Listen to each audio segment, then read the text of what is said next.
This is Floss Weekly. I'm Doc Searls. This week, Shawn Powers and I talk with our old friend Kyle Rankin, who's a friend of this show as well. Kyle is super smart about all kinds of stuff, but here's the cool thing. He's a hacker that is now the president and CEO of a major company supplying Linux hardware, Purism. And they have the Purism laptop and the Librem 5 phone and a new thing called Lapdock that unites these two things. We talk about convergence and supply chain and how that affects the hardware business and all kinds of other stuff. And that is coming up next. Podcasts you love. From people you trust. This is TWiT.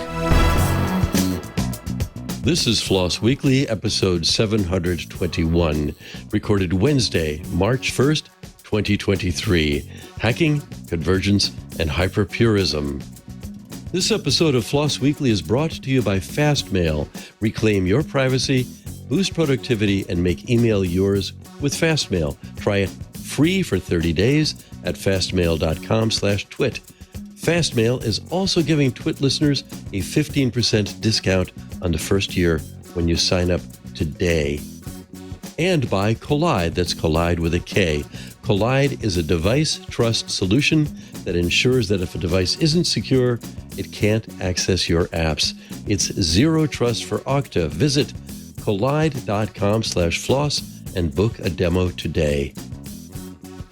Hello again, everybody, everywhere. I am Doc Searls, and this is Floss Weekly, brought to you this week with Shawn Powers himself. Hello, hello. With the zero in his last name for the O. It's true, because yeah. there are a number of you, even though your Shawn is spelled with an H. It is, yeah. It's my name is Shawn Michael Powers. I have green hair, and my first name is spelled the least Irish way. You do have green hair, and you've had it long before St. Paddy's Day came along. That's true. That is true.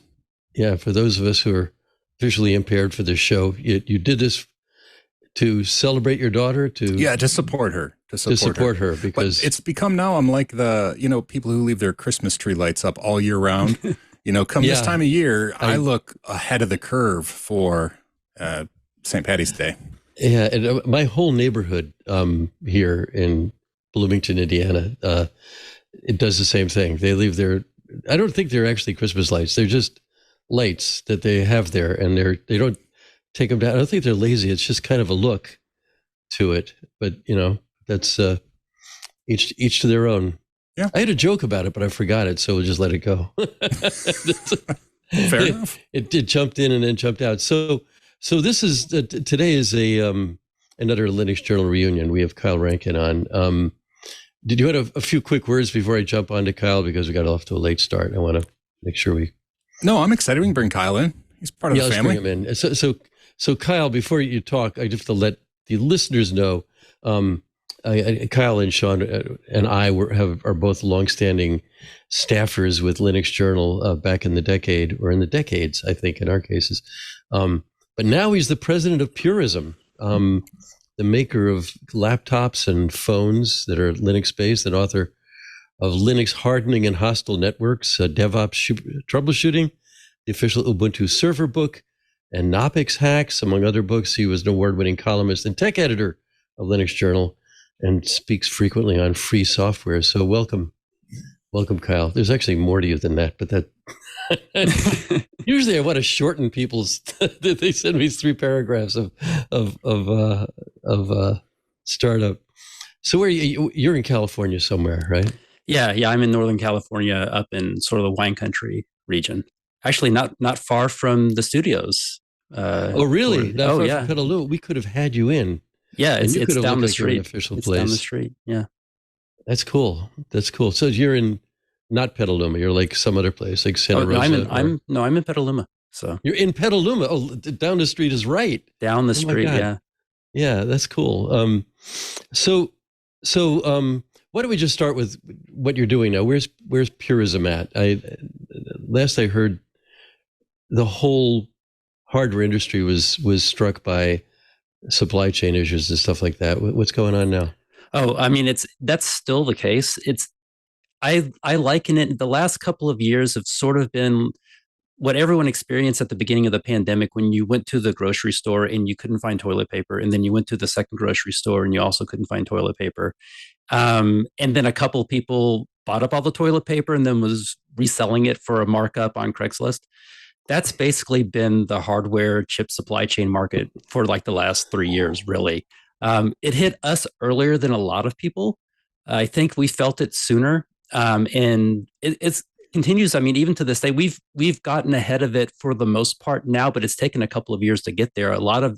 We've had to basically change how we build hardware in many cases, where we're focused more on, like, a lot of people sort of doing away with just-in-time supply chain. A lot of, it made sense for the longest time to just, we're shipping through this many units in a certain amount of time. Let's make sure that when we ship through those, the next batch is just arriving, and to ship through and just continue manufacturing like that. Well, this doesn't make any sense anymore, because you may go to manufacture another batch and find out some random chip that's not even necessarily, you wouldn't think it's very important, like a little $4 chip somewhere, that is, you can't build anything until you have it, and it's on back order for 2 years or something like that. And so that's been our life for the last couple of years, is just struggling with all of that stuff. I mean, it started with big things like the CPU for our phone happened to be the same CPU that's popular in automotive infotainment systems. And, if you look at the news, you've seen what a struggle the auto industry has had procuring chips, and they've had to, pause production and things like that. Well, we've also been fighting for the same chips. And so in many cases, what we had to do, we're fortunate in that we're our needs are small enough, and we're a small enough company with enough in-house talent that in some cases, like, we'll have a chip that is in short supply, and our engineers can figure out an alternative that's basically the same thing with a slightly different SKU. We can find that. In other cases, we've just had to bite the bullet and buy way more expensive, that toilet paper that the person was selling in Craigslist at like a 50% markup, 100% markup. We've been buying that toilet paper just because we needed the toilet paper. So it's been crazy. We're starting. I mean, I see the light at the end of the tunnel. It's funny. Like, just recently, we're finishing the last production run that we have planned right now for the Librem 5 phone, and it seemed like all of the ducks were in a row, and we had all of the chips that we needed and everything. And then we get ready to start production. And it turns out, oh, well, no, not in this case. We still have a couple of these chips that we thought we had, but then they're in short supply and can't get them now. And so, like, it's been crazy. But again, I see that lessening probably next year. Now, if you were to ask me last year, I would have said, yeah, I think sometime in the 2023, the chip supply chain crunch will settle down. But now probably another year, just because it's not spread evenly distributed. What happens is everyone will scramble to make particular chips to supply a demand. Well, when they're doing that, they're not making other ones. And when something leaves a shelf, it may not be restocked for a while. So yeah, it's been crazy. So I'm curious if, trying to take the positive spin on a miserable situation for everyone, have you found, I hope you elaborate in a little bit here. I know you do a lot of the manufacturing stuff, but have you found some, I guess, innovation, to use the buzzwords, right? Or changes that you've made because of the ongoing shortages, like, we're doing this, or we're focusing more on that? Or has it just been like a hurry up and wait and, oh my gosh, it's toilet paper, grab it and do what we can? Or, has it been all bad news, or is there any sort of systems that you've been able to invent or put in place to make things a little bit smoother or more resilient? Because honestly, it's pointed out a lot of struggles that our supply chain system has in that when a hiccup can cause so many issues across so many landscapes. Yeah. A couple of things. What it's meant for us in one case is that we, as much as possible, have done away with just-in-time supply. So we stock way more inventory than we used to, just because there could be a disruption where we find out that there's some missing parts, some missing something, some lockdown somewhere, And then we have a 3-month delay in something that we needed, last month kind of thing. So we've been addressing that a lot by just stocking more. I mean, that's the downside to that is then you have to have, you have way more cash invested in inventory than if you're just sort of cycling through as you need it. But we've had to do that for pretty much every product is once we start having it in stock, we're trying to stock way more than we traditionally would because you can't necessarily count on the supply chain to be consistently delivering as fast as it always has been. So that's one thing. I mean, the other thing that's been beneficial, I guess, is having to take more time to build the hardware. In particular, the phone has meant more time to develop the software as well to get it to a better place. Because in many cases for this phone, we're building a lot of stuff sort of from scratch ourselves in house. Because before we sort of announced the project, most of the approaches for mobile, like Linux on a mobile device, was a mobile only and mobile focused distribution. So it would be Linux, but the applications were specifically ported for a mobile platform. So it would be designed to fit there. So if you're a developer, you would write a specific mobile only version of your app to run on these platforms. In our case, we wanted to do something different and have it be basically run the same desktop applications. They just fit when you shrink them down to fit on the phone screen. And that required, developing new libraries that have now been upstreamed into GNOME, developing software like phone applications to make actual phone calls, imagine that, and that run on desktop Linux as well.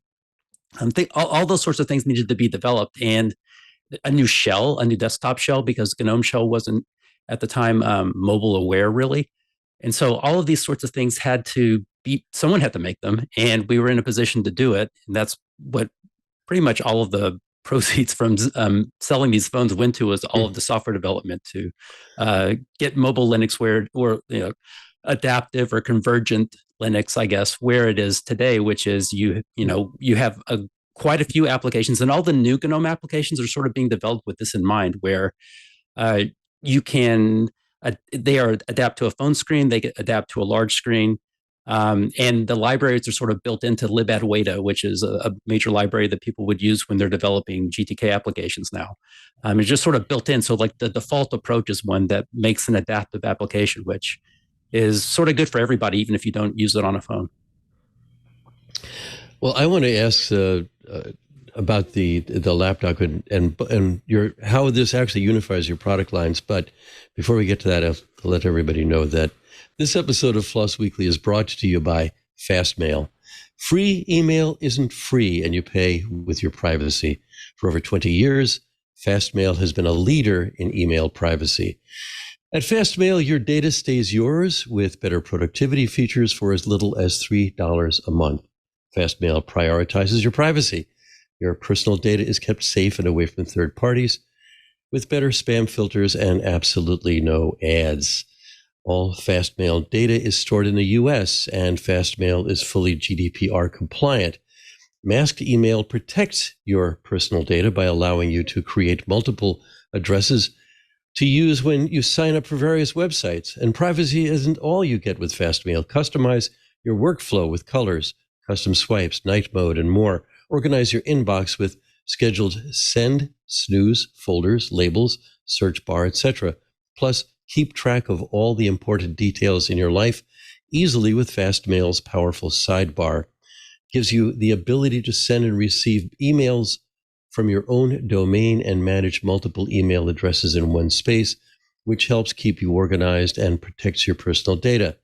Works with password managers like Bitwarden and 1Password to make it easy for you to create unique passwords for every account and safely store them on your device.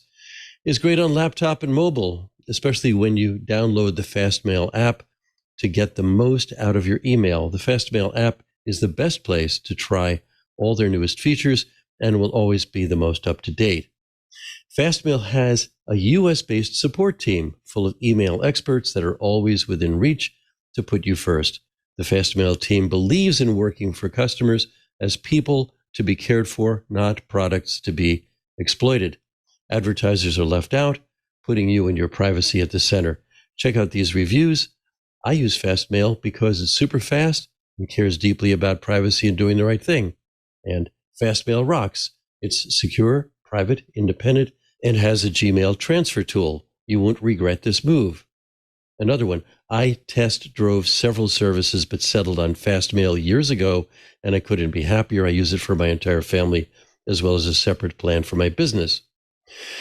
And don't worry about losing information. It's easy to download your old data and import it into your new FastMail inbox. No need to leave important info behind when you switch. FastMail is moving email forward with new internet standards and open source innovations that power many email services other than their own. Don't get left behind by substandard email providers. Reclaim your privacy, boost productivity, and make email yours with FastMail. Try it free for 30 days at fastmail.com/twit. That's fastmail.com/twit. FastMail is also giving Twit listeners a 15% discount on the first year when you sign up today.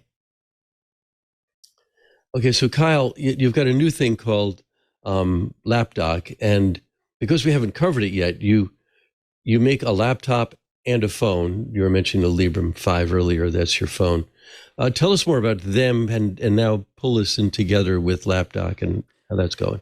Yeah, I mean, so this, at least for me personally, started, I found out now over 10 years ago, because I read a Linux Journal article that I wrote 10 years ago where I was talking about sort of my dream at the time, which was, so slightly before that, maybe a year before that even, I was at a conference and I saw someone with an N800 series little tablet portable computer at the time. It was like it ran Linux. It was this cool little device. That was the Nokia. The Nokia. They were cool. They were really in a cool. drawer over there in the back. yeah. And they were at the conference, and I saw them. They had that screen. They popped out like a little portable keyboard and started typing. I'm like, that's the future, is having your computer that has all of your applications in your pocket there, and then you could plug it into a big screen and it could be a big computer, or you could keep it in your pocket and use a small screen. And ever since, I just was wanting that solution to exist. And so like 10 years ago, the closest that you could get was a Android device, like a Droid 4 in my case, plugged into this. Motorola made this docking station that you could dock the phone into. And it essentially it ran sort of this pseudo Linux environment. And then later it basically just ran Android bigger. And it wasn't exactly what I wanted really, but it was close. It's like, if I can only get Linux to run on this, it would be amazing. So yeah. Kyle, this is the same time though, when, I mean, you and I both had the Nokia N900. I think we got it at scale years and years ago. Wasn't there something already? Was it the Atrix or something that something? Yeah, the Atrix. That's the dock I had, so Motorola released like this Atrix phone. Oh, so that was the Motorola device, was the Atrix. Yeah. Okay. Yeah. Okay. And then their dock was compatible with, for example, I had a Motorola Droid 4, and that they had this little mini like micro USB and a micro HDMI connector on the side that you would slide, you sort of dock it into the docking station. And in the case of the Droid, it was, for some reason, they decided to make it backwards. So you had to actually open up the dock and flip it around or whatever. But yeah, so back then, the thing is no one really used it. So I got mine, like it was a whole thing. And then I got mine like a couple of years after it fell out of favor for like $69, like not used, brand new, but just, surplus device on a fire sale. And I think, like looking back, I think the reason that it never really took off was because it wasn't doing what I kind of call real convergence or true convergence, where it wasn't taking your computer and putting it in your pocket as much as it was taking a little phone and putting it, and just making it bigger. So like phone apps are not really designed to be, they are now on a tablet, they're bigger, but they're mostly designed to be on a small screen. So having them on a big screen, you don't get the same experience. What most people, I think, want with convergence is, I want my desktop to follow me around. I want my same apps I use on my desktop to be in my pocket, and all of my data too. So fast forward to now, for the last basically 2 years, I've been prototyping a lot of different lapdocks, which are basically sort of a trade name for a docking station that is in a laptop shell. So it has no CPU of its own, no RAM or anything. It's just a battery, a keyboard, a mouse, and a screen.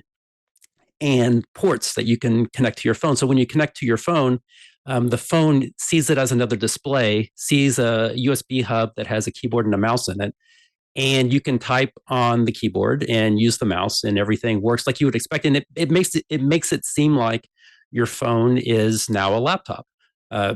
You can use it just like one. Well, in the case of, before you would use that, if you weren't using it with the Librem 5, and you're using, say, Android, it would be more like using a tablet, I guess, because you would be using the same phone apps. In our case, I've been demoing this out because it sort of demonstrates all of the work we've been putting into Convergence, which is when I tell people I'm not running mobile Firefox, I'm running desktop Firefox with all of the desktop Firefox plugins I want. And there's no better way to demonstrate that than to have your phone, you dock it into this docking station, it sees both displays, and then I drag Firefox over to the big display, and then you see, oh, wait, it morphed into the full-size regular desktop Firefox. And the same thing's true for a lot of other applications, where if you're used to standard GNOME applications, it's really kind of neat seeing them on a small screen and then drag them over like, oh, wait, that's what files looks like when it's on a big screen. So for the last couple of years, I've been trying out different solutions to see, I've been wanting to offer this on our site for a long time because I really think it showcases the best features of the Librem 5. But I wanted to have one that I felt good about recommending. So I've tried all kinds of different docks out there. And it's a small segment of technology. There's only a handful out there, but all of them, the one I kept going back to that I liked the most was made by Nex. It's called the NextDock 360. It's like a little, it's one of those 360-degree, it can fold into a tablet kind of devices. And the way that I found myself using it was I would get a little magnetic mount and mount it to the back so that I could dock. When I docked my phone, it was at the same level at the top of the screen with the top of the screen of the laptop. So it turned it into basically two displays.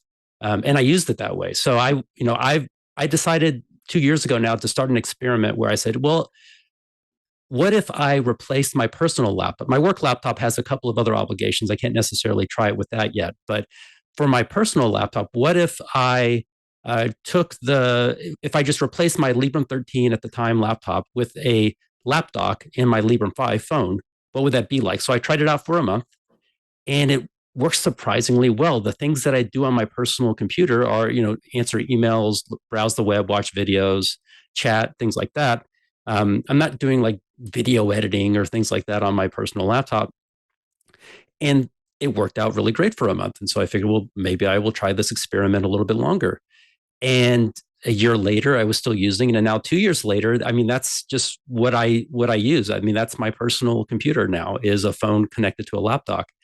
And I found it to be just incredibly convenient. So all that to say, after trying out a couple of different solutions, we basically packaged up essentially what I use on a daily basis: the NextDock 360, a magnetic mount, so you can mount it to the back of it, so it's very easy to mount the phone, so you can actually use it on your lap, and then a shorter USB cable, because I found like there's a really nice long USB cable that comes with the NextDock.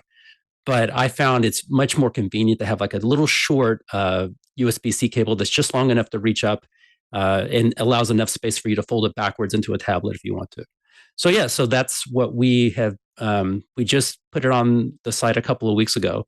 And so far there's been there's been surprising amount of interest in that solution. I think because a lot of people have the same wish that I did, which is, wouldn't it be so cool if you just had this one computer that you kept with you? And could be a desktop computer, it could be a laptop, it could be a phone, it could be whatever you want.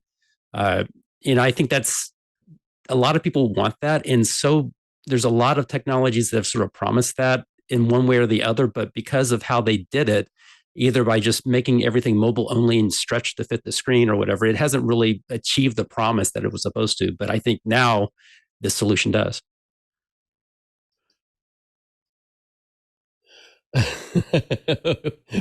We're furiously talking to each other on the back channel here. I actually, the topic here is, maybe it's relevant, maybe it's not, which is with the magnets close to machinery. And I'm always afraid the random iPad or something else with a strong magnet on it sits next to a hard drive. You don't have that problem. Obviously, your Purism and your Librem phone are immune to that issue. But since we're speaking about magnets, might as well ask the question. Yeah, I mean, I think that was a bigger concern back in the day of spinning platters and things, just because there's a chance that you might pull on that platter or pull on the read head or in write head while it's spinning. In fact, a good friend of mine, Bill Childers, had something like that happen to one of his computers one time, where he had a external, but this is back in the day, an external rotating drive that he plugged in via USB, and he put some sort of magnet on it. Not accidentally, but he just sort of put it on there haphazardly. And I joked with him, "Oh man, you're going to break your hard drive." And he just sort of laughed about it. And then later on took the magnet off. And then sure enough, 2 days later, that USB hard drive was making the click of death. So it had some sort of effect. But no, I've used it on, there's nothing to my knowledge that the magnet would affect negatively on the Librem 5. Like, I've been using this solution for 2 years now. And it is a strong magnet. It has to be, because you're holding something up vertically, and just a little bit of friction, other than the magnetic force to hold it on. But it holds it very securely. So it's a very strong magnet. But yeah, I haven't had any adverse effects on my own phone, at least. Yeah. And I think these days, my goodness, every phone has magnets. I mean, like Doc, you mentioned the iPad, they have magnetic mounts for pencils. I think the new iPhones have magnetic stuff for sticking to either to their battery case or to charging. It's pretty ubiquitous everywhere now. But again, well, Doc and I are kind of old, so I still remember putting a magnet too close to my monitor and having to degauss it because the CRT started to have a psychedelic rainbow effects on the side. So yeah, I think that the magnet panic that Doc and I both think about when we think, oh, strong magnets, get it away from everything. I don't know that that's an issue anymore. I guess I don't know how that works with credit cards. I guess a super strong magnet, if it's still using the magnetic strip, which is also going by the wayside, but it's still on most cards. I don't know. I think that's just we're old, so we shouldn't have to worry about it. Magnets aren't scary anymore. Well, and when you think about how wireless charging works, on a phone now, it's very strong magnetic fields, essentially, to my understanding. So, yeah. So too long didn't read. Shawn and Doc are old. Okay. So you sell the Purism laptop and you sell the phone. Is there one model of each? There are multiple models of each. I want to get more of an idea of what your product line, and you sell the lap thing too as well, right? Yeah. So we have, right now we have one laptop in our product line, like a Librem 14. It's a 14-inch laptop. And we have two phone models. We have a Librem 5 and then a Librem 5 USA, which has made in USA electronics. Other than where the electronics are manufactured, the chip per chip, it's identical and it's running the same OS and everything. We also have like a mini computer that's it would sit on your desktop, or some people use them as, like myself, use them as home servers as well. And then we have in the past offered a sort of a 1U, 2U server product that we're looking to resume soon. But that's another example of where supply chain is kicked in. You have a product line and like it just disappears from the supply chain. You can't get it anymore. So we've been researching alternatives. And then now the Lapdock kit, which is, sort of, we're promoting it right now to connect just to your phone and turn your phone into a laptop. But it does work with the Librem 14 laptop too, as a second display. If you wanted to bring a secondary display, you can just sort of plug it in over USB-C and use it as a second display. But again, for us, at least for starters, we're sort of promoting this as primarily for the Librem 5, just because it unlocks all of this stuff that the Librem 5 can do that you may not know that it can do if you just use it as a phone. For instance, there's like thousands of applications. It runs the same OS as our laptop, and it has access to all the same applications. But if you're on a phone screen, only a subset of those applications actually fit on the screen and are touchscreen friendly as far as input goes. But if you connect it to a docking station or a Lapdock, then you can run all of those other applications full screen, like GIMP or LibreOffice or there's plenty of other applications that can benefit from a lot more screen real estate. And they're all installable on the Librem 5, and they're the same applications that we have on our laptop. But with the Lapdock, you can use all these other applications from running directly from your phone that you didn't know that you had access to, maybe. So that's the reason we're mostly promoting it, at least for now, with the Librem 5, because I think it's just this great combination. Now you have, you're actually solving the shortcomings and the problems that you have experienced with, like, oh, some things work, some things don't work. So, I mean, you're developing the software to go with the hardware so that it does exactly what you want, which is a pretty great way to go about doing it. But are there, there are certainly some things that have caused you issue with your experiment, so to speak. Now, and my comparison here is when for some students, a Chromebook is a perfect choice. If they want something very inexpensive, they want to be able to browse the web, run some, web-based apps. And I mean, there's more and more Chrome apps available. So a very cheap Chromebook is a good solution for some people, but it has things that are prohibitive for certain types of tasks. And what sort of pain points have you found with this convergence idea, whether with the existing dock or with the system that you're setting up? And are they issues that you think are going to be able to be programmed away either by you or by the community as it hopefully grows? Or what do you think the path forward looks like? Yeah, so probably the first one would be getting applications to be mobile friendly or adaptive, aware of functional with a small screen and touchscreen friendly. So the Linux desktop forever has not really been focused that much. There's been people throughout that have been trying to move everyone in that direction, but it hasn't. Up until recently, really, a lot of it was our pushing to get some of this done, and other people within the community that weren't with Purism also pushing to get this done, to make applications that way. So it's better now than it was, say, 2 years ago when I first started this experiment. But what we would find is there were programs that were just almost there. Like you could put them on a mobile screen and they would mostly fit, and then you would go to a settings window, and then the settings window would bleed over the edge of the screen and maybe you couldn't see it. There's a lot of little sort of paper cuts like that in many cases, when we've gone through and refined it. And then with a lot of the fact that a lot of the libraries that we've helped develop to make it easy to develop these kinds of applications are out there.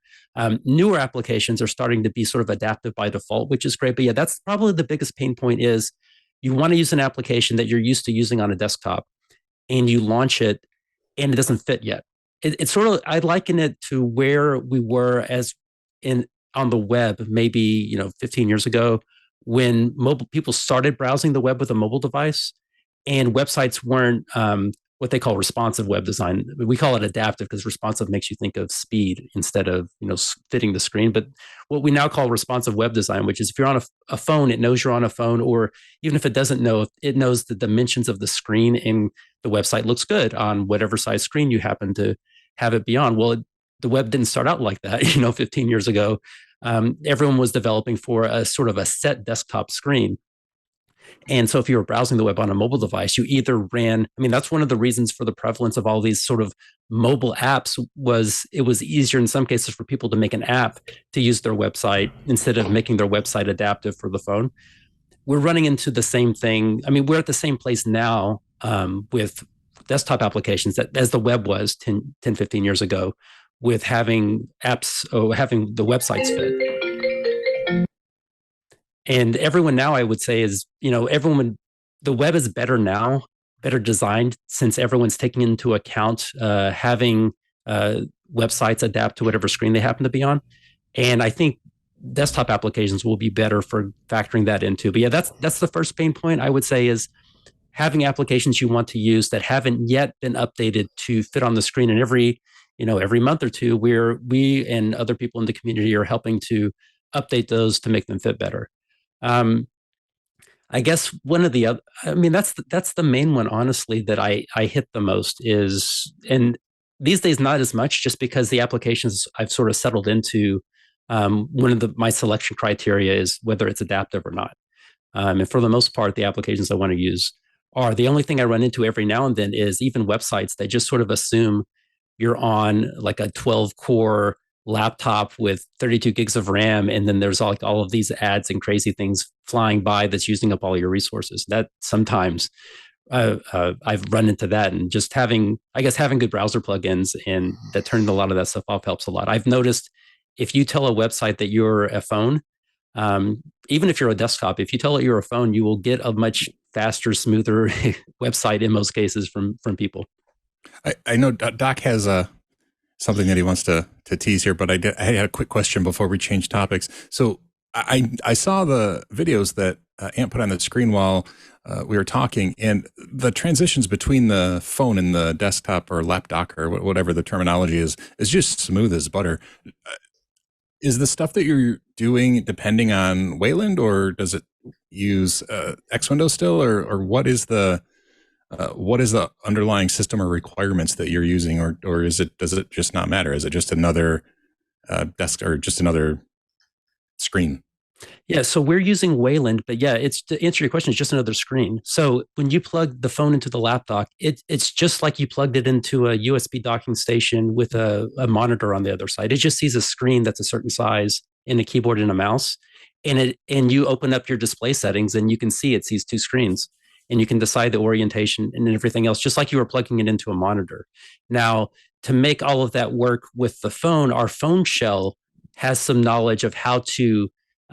It can be, for example, touchscreen aware, because the laptop screen is a touchscreen. And so we have a little tweaks application that once you plug it in for the first time, you tell our phone shell, hey, this is not just a display, but it's a touchscreen. And once you do, then it knows, okay, well, if you touch the screen, it'll send events.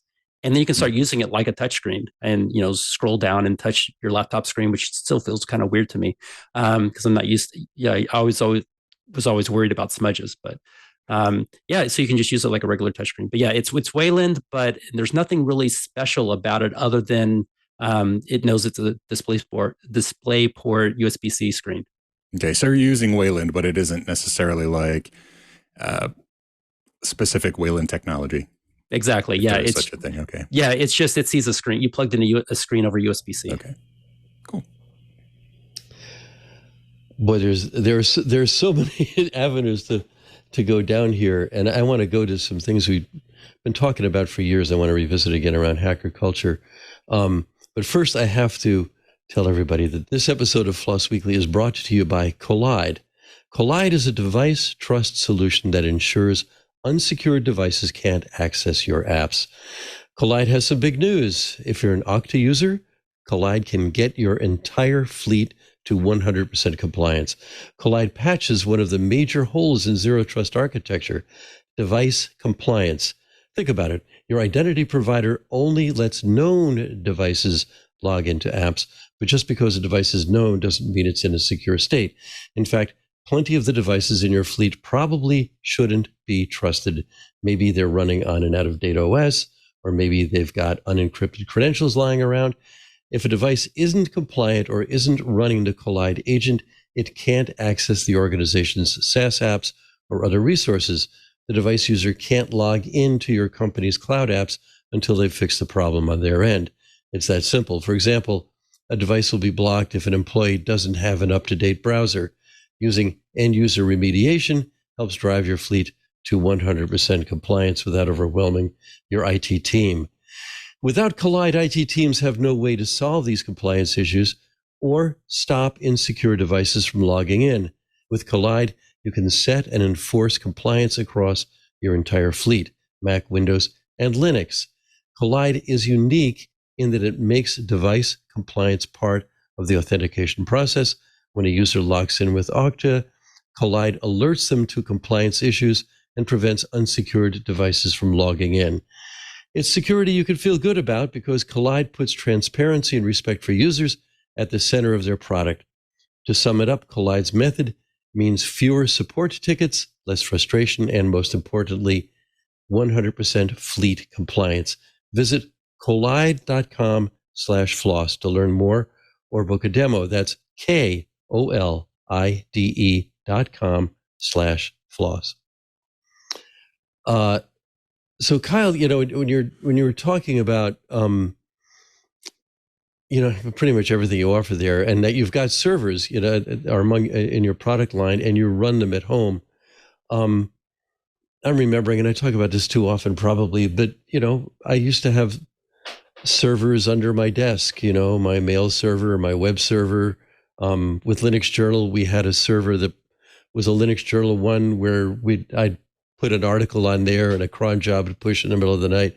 But I had a static IP address of my own, and pretty much all hackers, and wasn't one of them, kind of more of an aperture there, but we lived in a world back in the 90s where we had full independence as individuals on the internet, and we're in clouds now, and we're one or two steps away. While in the meantime, and you've talked about this at a conference we were at a couple of years ago, or maybe 3 or 4 years ago, in Bristol, about how far we've gotten from that original state where we had a sense of autonomy and agency and the rest of it. And I'm wondering what hope there is to get back to it, because you're probably closer to providing tools for that than anybody else I know. I think that there is more of an interest over the last even 6 months of people having more autonomy, more control over the technology they use on the web. There's been more concern recently I've seen from people about how everything is consolidated into one or two services, and those services are things that are controlled by like a single company or something. So, for example, there's been a big influx into Mastodon recently because people wanted an alternative that was to Twitter that was federated, and I think along with that interest, like people started seeing, wait, if something is owned by a company or an individual, then they can make decisions regardless of how they may affect customers. There's sort of a cycle often with companies where at the beginning they will create a service online that's very popular because the goal is to get as many users as possible early without a plan yet to monetize them. Then it gets rapid growth and a lot of people start using it. And then eventually they need to figure out ways to turn those free users into revenue in some way. And often it's at the expense of the user. And I think a lot of people that were embracing all of those services after the heyday that we're talking about hadn't yet experienced, like we experienced in the early 90s, the problems with vendor lock-in and the problems if you have everything hosted and controlled by a single company that they can just sort of make decisions without your consent necessarily or your control, and you don't really have an alternative. There's because a lot of the people these days that didn't experience that when we did are experiencing it now. There's been a lot more interest in, well, hey, maybe we should have more open protocols in general for things that we rely on, at least, whether it's social media, all the different types of social media services. I've seen a lot of people interested in, well, maybe we should resume doing blogs or even things like RSS, which, many of us are still using now, but a lot of people sort of abandoned. People are saying, well, actually there's something to be said for having a universal service, a universal protocol that you can choose the client that is consuming it, and you don't necessarily have to use a client that is owned by a particular company to consume this data, whatever it is. So yeah, I have more hope in the last year than I have in the past, just because I'm seeing more interest. I felt like some of the things that have happened over the last 6 months with regards to social media, I think had to happen before people would be uncomfortable enough to seek an alternative that maybe isn't as well polished and definitely isn't designed to keep your attention necessarily. Like there's not, I don't think anyone at Mastodon is hired a psychologist to figure out how to make the interface more addictive or whatever. They're not. That's not really the focus. It's sort of the focus is sort of the opposite of that, I guess. But yeah, I have more hope now because I'm seeing more interest in people saying, it's worth having more control over the technology that I use, because I had to. A lot of people are saying I had to abandon ship and move. I've already had to migrate to something else. And if I'm going to do that, I want to migrate to something that I have more say over. And something that you could migrate instead of, it's not your data. So that kind of thing. Yeah, I think I see also, and it doesn't even have to be necessarily servers under desks. I think it just has to be not tied to specific companies where stuff is owned by somebody and your data is owned by somebody else. It can be just an open protocol. I think, and Exactly. that's what you were saying. I know that you weren't saying anything other than that, but I mean, yeah, like personally, I host a lot of stuff, at I call it my micro data center at my farm, where I have, commercial fiber, but we don't have to have that in order to have a healthier, more distributed, migratable way to handle our data. Yeah, and I think the standard of could you host it under your desk? If the answer is yes, then it's not so much whether you're hosting it under your desk, but whether you could, if you had the capability and chose to, could you? And if the answer is that you could, then you have an open protocol that you don't have to host under your desk. There will be plenty of other providers that if they see a market reason to provide it, they will do that. I mean, that goes for email. I mean, some people host their own email, plenty of people do not. But the fact that it's an open standard means you have a choice, and there's all kinds of providers out there offering that choice. The same thing, for example, WordPress. The people who want to use that for website development can host their own instance, or they can use one of the hosting environments that other providers offer, and just and there's competition in that space because of that. And it also means you can take your data from your own instance and move it to a hosted instance if you need more resources or whatever, or vice versa, if you want to take it in-house. That's the benefit. It's not really about hosting it yourself. It's more just one of the tests for this is, could you host it yourself? And if you had the know-how and hardware, and if so, then we're looking at an open protocol. So I'm wondering, it's just sort of a more general version of or angle on that same broad topic of where is hacker culture now in general, and how has it changed over the years? Because hacker culture way back was you're doing everything on your desk and you're doing everything in your basement or wherever else it is, and you were saying, and Shawn was saying too, you move a lot of stuff into clouds. But what's it about now? And especially how you're seeing people using your gear that you're selling them. I don't know if you have much of a window into what happens to your stuff after it's been sold, because I know you don't spy on people, and a lot of other companies do. Where's it at now? Yeah, I mean, a lot of our own experience would just be anecdotal from people who choose to contact us later and tell us how they're using the products. I have some sense just from support requests that I've helped with over the years, sort of where some of our customers are. But so as far as, I'll take a step back and talk about hacker culture to begin with. So right now, I would say hacker culture is much, much, much more diverse than it was, 20, 30 years ago, because technology is far more accessible.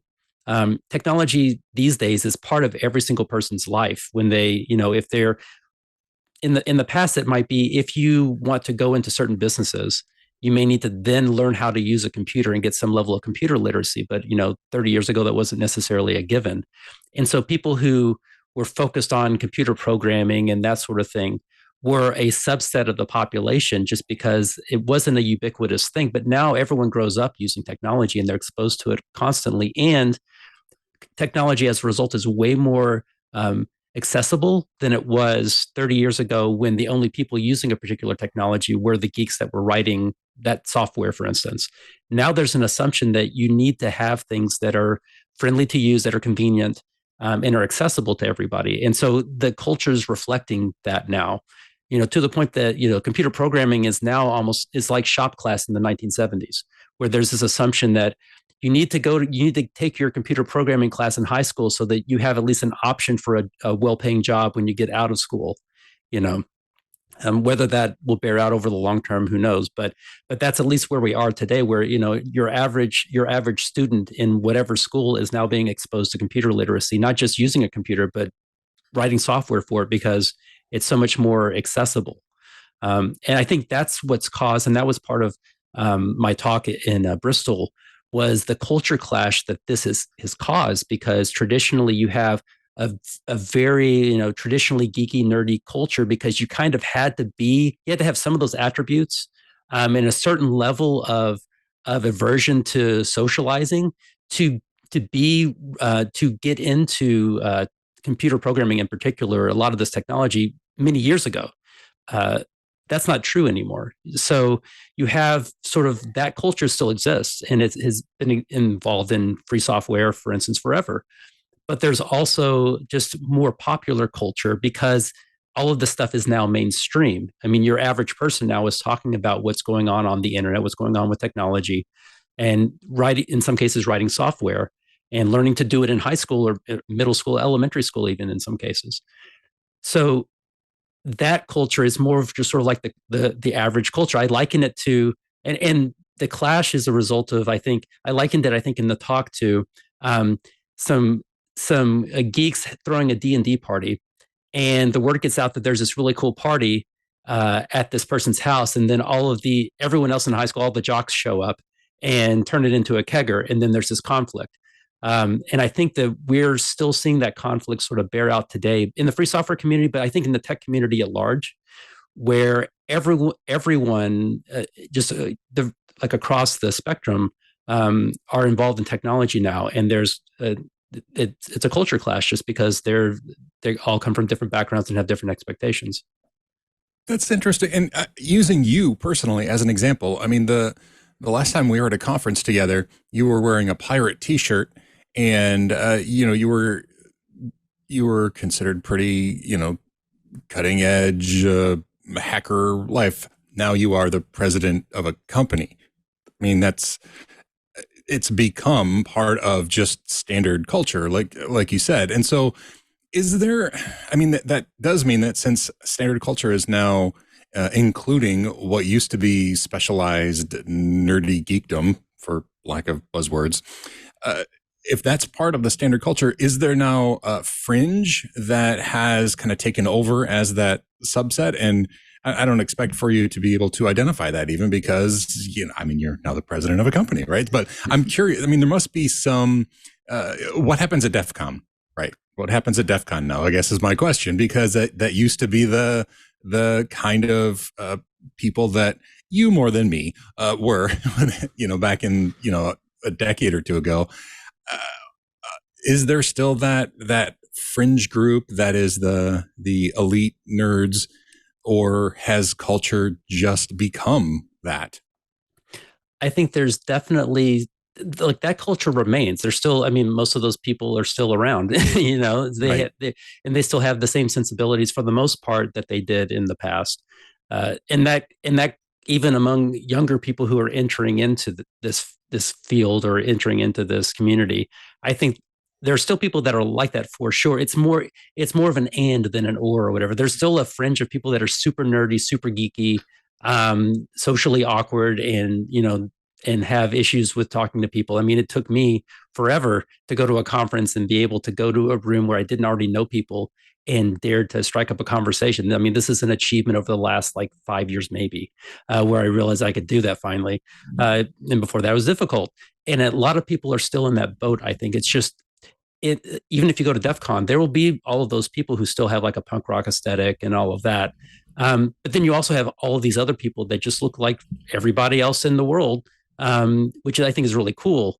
Where you just have everybody that's involved in, and they're like, yeah, where are you involved in? Yeah, I'm just I'm hacking cars right now, or I'm learning how to pick locks, and just your average people now, because it's, again, technology is part of everyone's life now. You didn't have to have a special interest to get a computer or and use a computer and use technology. It's just sort of baked into society now.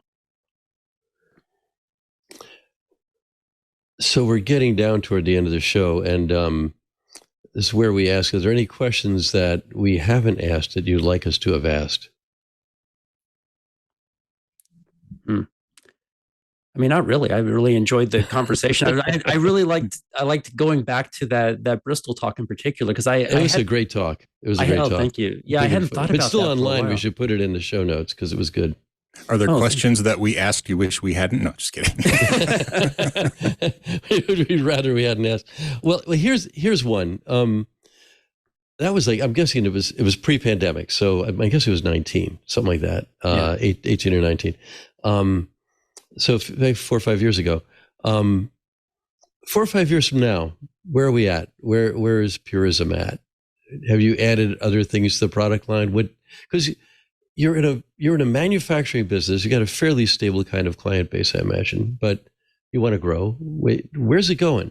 Where's the field going, as it were? I mean, if I'm going by the past couple of years, and also where, kind of what we're trying to build toward and the changes like that we've incrementally made, I think I see us in, let's say, 5 years, within the next 5 years.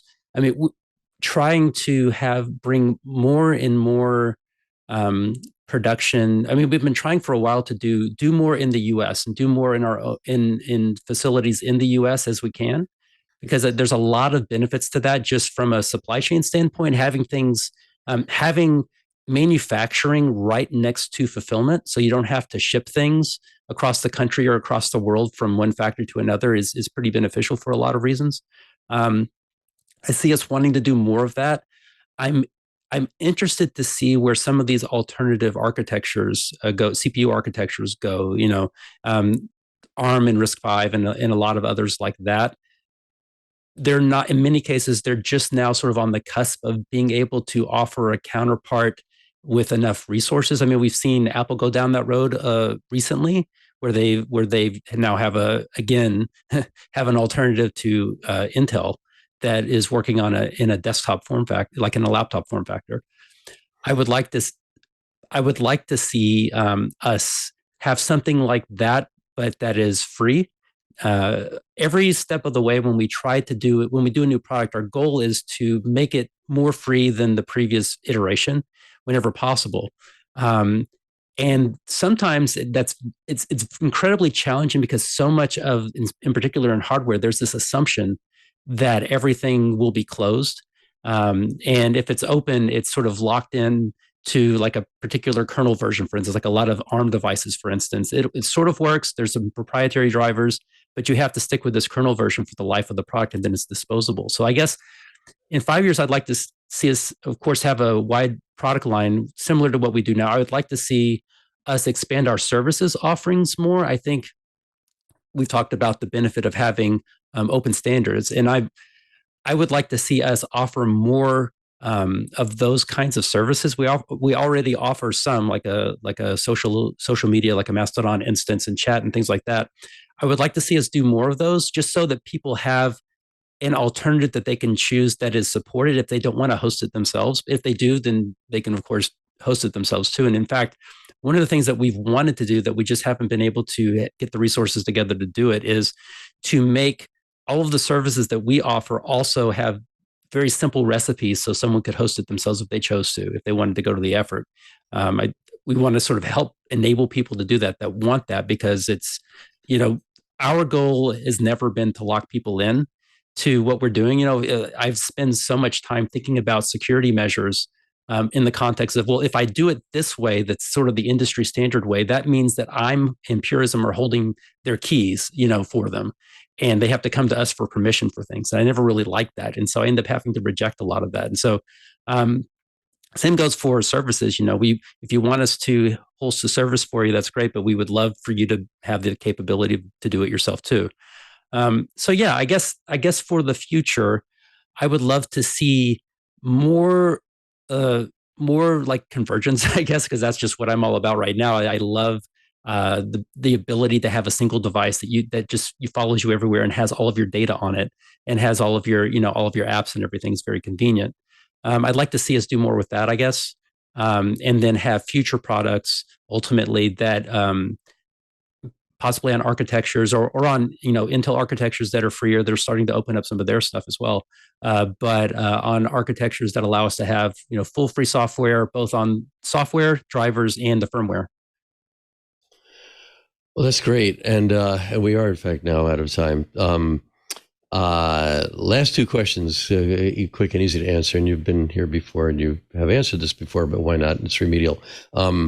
your favorite text editor and scripting language. All right. So I'm a long-time VI person. I use VI and Vim in particular. Everything I do is based on those key bindings. I climbed a learning curve forever ago and never looking back. All of my books and all of my magazine articles are written in Vim first before they go into whatever the layout program that the publisher uses. So that's all done in Vim. So that's that. What was the second one? The scripting language. If you were to ask me 10, 15 years ago, it would be Perl, but that's fallen out of favor these days. That just sort of shows my age.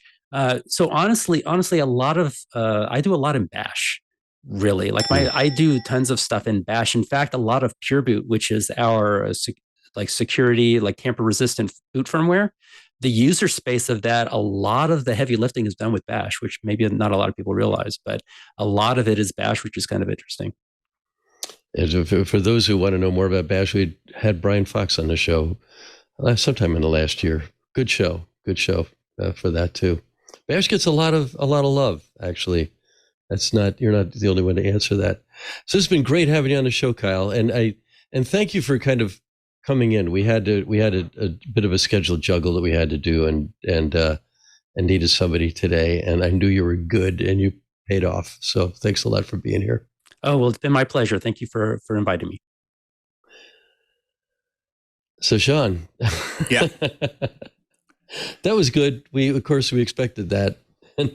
Yeah. I mean, Kyle's a good friend of mine too. So he's a friend. It was pretty easy to chat. It's kind of hard not to maybe get too friendly, like pick on him about stuff. That might not be appropriate if I'm picking on him for his posing in his pirate shirt. And I mean, that was his profile pic for the longest time, but now he's like the president of a company. I guess we all grew up, but no, Kyle's great. He's, something that you might not be able to tell, but he's one of the, if not the most intelligent and smart people that I know.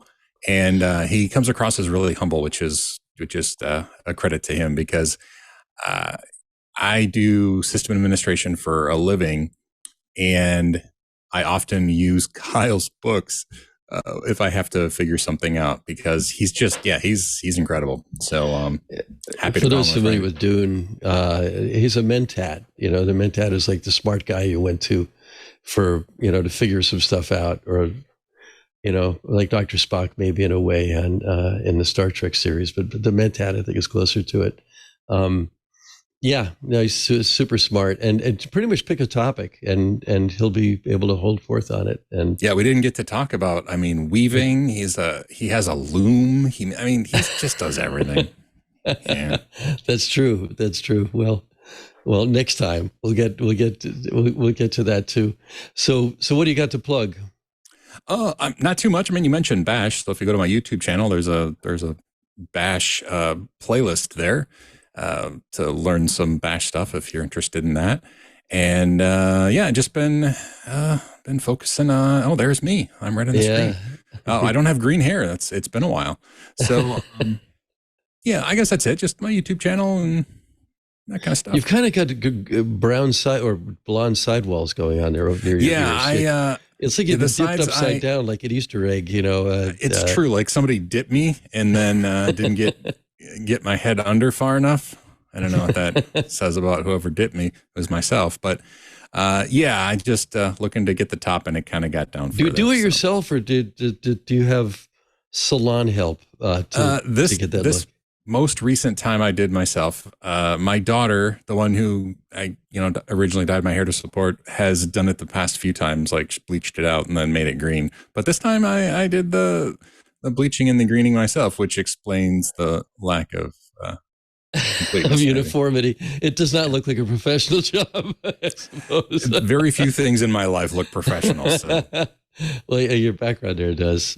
And actually a messy background. You don't have one though, but this has been great. And so next week we have Tim Posar and Brian David coming back. We were on radio and the legacy of radio and audio and a lot of interesting stuff. We had a very long list of things we wanted to cover. This is back in December or November. And I was the co-host, and I was you out were of the my co-host depth. for that. So there we are, and we couldn't get through all of it, and so we said, got to come back, and so they're coming back next week. So Very that'll be the topic then. So we will see you then next week. I'm Doc Searls. This is FLOSS Weekly. See you then. Hey, we should talk Linux. It's the operating system that runs the internet, but your game consoles, cell phones, and maybe even the machine on your desk. But you already knew all that. What you may not know is that TWiT now has a show dedicated to it, the Untitled Linux Show. Whether you're a Linux pro, a burgeoning sysadmin, or just curious what the big deal is, you should join us on the Club TWiT Discord every Saturday afternoon for news, analysis, and tips to sharpen your Linux skills. And then make sure you subscribe to the Club TWiT exclusive Untitled Linux Show. Wait, you're not a Club TWiT member yet? Well, go to twit.tv/clubtwit and sign up. Hope to see you there.